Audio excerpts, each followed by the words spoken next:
All right, what's going on? Welcome back to the channel where we talk about all things business, personal finance, entrepreneurship, even credit, and how to leverage that so that you can continue to grow your business and scale your income. So what do we know about credit and how can we use the information that we're about to find in this video so that you never get denied for a credit card again? Have you ever applied for a credit card that you for sure thought that with your credit score where it's at right now, you for sure thought there's no way on God's green earth that I'm going to get denied?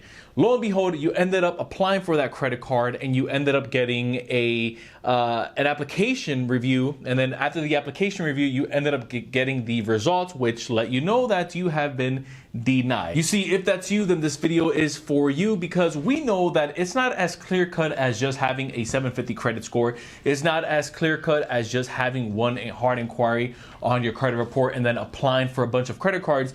There is an actual step-by-step process that needs to be taken, and there's a few different factors that you may want to consider before you apply for your next credit card. Now, really quickly, before I break down these methods, it helps out my channel tremendously if you at least hit that like button down below, because it does help the YouTube algorithm get this information in front of a wider audience, and it continues to help this community continue to grow so that we can help more people become financially literate and ultimately help them get the credit card limits that they deserve. So with that in mind, the first thing that you want to pay attention to is what exactly is on your credit report. This is important because, as we know, there's really 5 factors that go into our FICO score, but we really want to pay attention to the top 2 parts, and that's our age of our the age of our credit, as well as our payment history.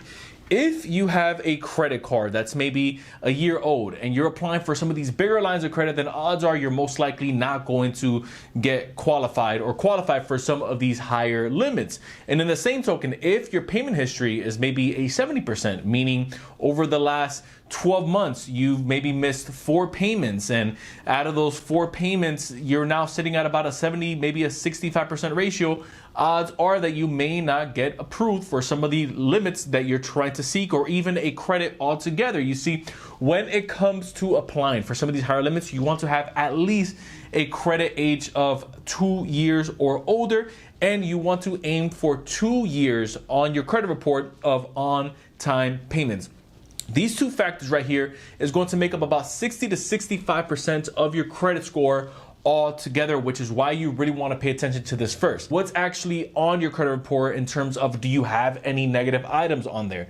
Do you have any collections? Are there any negative remarks? What type of information is possibly posted on your credit report that needs to come off before you decide to apply for your next credit card? I always tell people you want to have no more than 1 negative item on there, and if you can have it where it's just flat out 0, then that's going to be even better. Now, I know that there's a lot of people out there where they'll say you want to have no negative items on there, but in my experience, the type of negative item that's on your credit report plays a bigger role than other things. So let's say that you have a medical bill that's on your credit report, and let's say that's $300.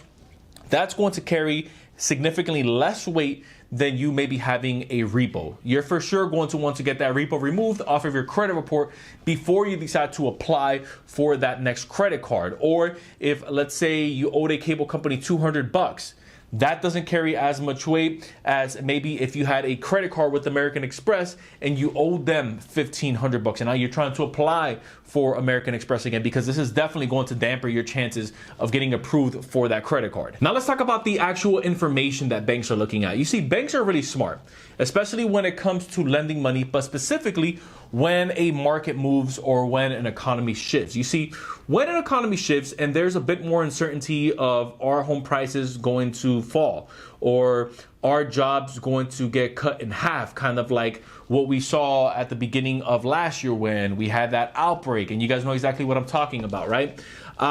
We had a segment of last year, 2020, where there was a cut in how much credit was being approved. And then we even saw, when it came to mortgages, of how some banks, kind of like Chase, they were requiring for some of their customers to put a 20% down payment on a home income and have at least a 720 credit score. That's called tighter lending restrictions. We see this tighten up and contract, again, whenever there's uncertainty in a market. So how does this play into us applying for credit cards and assuring that we never get denied again? We want to see what data points and what information banks are going to pull and look at when we're applying for our credit cards. Meaning, banks have a lot more information than we think. You see, they have access to our most recent employers. They have access to the last 5 addresses that we lived at. They have access to how much potential income we earn, and even the demographic area that we live in, and even our spending habits, because we're starting to see a lot of banks start to gravitate more toward not as much checking someone's credit score, but checking how they maneuver around the way that they spend in their checking account and the balances on their savings account. We're starting to see some of these soft pull or no hard credit check approvals become a more frequent thing, with now bigger banks like Chase starting to get into that ball game as well. So now that we know what's on our credit report, we now want to segue into what data points and what information are these banks looking at. This means, how am I managing my money? What type of spending habits do I have? Are these spending habits that are on my bank account? And they'll never tell you this, but believe me, this will get you flagged. The type of spending that I have, where I spend my money, the type of industry that I spend my money in, because that's another key factor, especially as you start getting involved in business credit. Is that going to play a role into how I get approved? And the answer to that is yes. So this is something that you want to monitor. If you know you're going to be applying for some credit cards and you're going to be seeking some higher funding, then you want to lay off some of the spending for at least 30 days of how you're utilizing some of that money so that they can see more continual cash flow come in. Banks live by this rule, where they want you to depend off of them, obviously because they want to make money off of us using our credit cards every time we swipe, whether it's off the interest rates or whether it's off the transaction fees. But they never want them to feel as if we're too dependent off of them.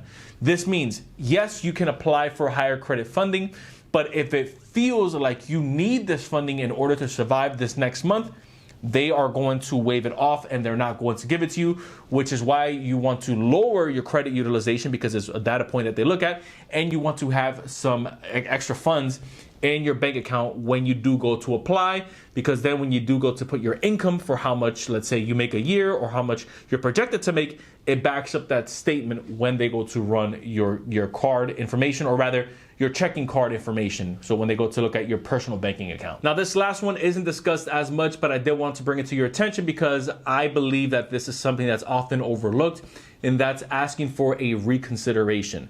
Whenever or if ever you get denied for a credit card that you for sure thought, I hit the 720 credit score that they were looking for, I have the age on my credit, I have over 10 accounts, right? I have over a 20-year credit history. My portfolio or my credit file is thick. What the heck? Why did I get denied? They have something on there. Whenever they send you let's say after 7 days, they're going to send you a letter of why you got denied. They have something on there that's known as a reconsideration period or a reconsideration process. With the reconsideration process, you want to go ahead and submit that or file for that, whether that's giving them a call, shooting them an email, or maybe even submitting a letter, whatever that specific bank wants to look for, and let them know why you think they possibly may have overlooked something. I can't tell you how many times someone that I know or that I've worked with gets denied for a credit card that we for sure thought that they would get approved for. They checked off on all the data points that bank was looking for, and then lo and behold, the bank possibly had a typo in their name, or maybe there was an extra 1 in the address, or maybe there was a 0 that was left out on the income that was provided for projected income. There's a lot of variables that go into the credit card algorithm, but when you are doing the reconsideration process, this gets looked at more so from the human aspect of it. So somebody is actually going to pull up your file when you let them know what was possibly missed, or maybe the information that was left out. I promise you, I'd say 7, maybe even 8 times out of 10, whenever someone goes into the reconsideration process, considering they've checked off all the points, I'd say even 9 times out of 10, they are going to get approved for the credit card that they were originally denied for. So give that a shot. If you found value in this content, consider hitting the subscribe button down below. join the official community. Don't forget that anytime I'm not posting on here, I'm posting over on the Inside with Irv show, which is my podcast style channel. So if you like what we have going on over here, you'll love what we have going on over there. Once again, I appreciate you guys checking me out. Until next time, everyone, I will see you in the next video.